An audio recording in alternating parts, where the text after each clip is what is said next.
കുട്ടികൾ വീട്ടിലുള്ളപ്പോൾ നമുക്ക് പ്രത്യേകമായ ഒരു സന്തോഷമുണ്ട്.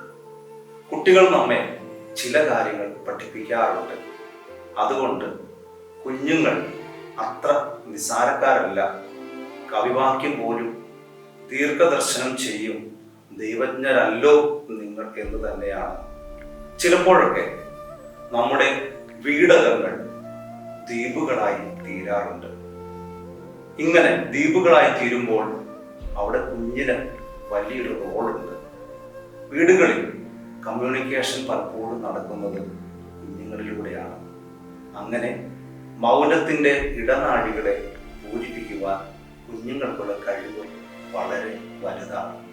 വീടുകളിൽ കമ്മ്യൂണിക്കേഷൻ്റെ ഒരു സെലിബ്രേഷൻ നടക്കുന്നത് പലപ്പോഴും കുഞ്ഞുങ്ങളിലൂടെയാണ്.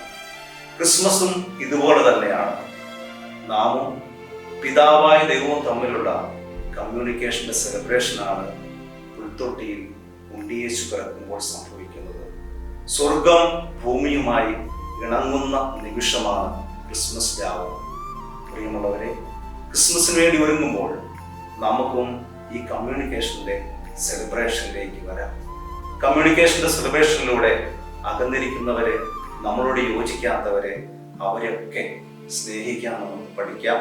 ഈ ക്രിസ്മസ് അതിന് നമ്മളെ സഹായിക്കട്ടെ എന്ന് ഞാൻ പ്രാർത്ഥിക്കുന്നു.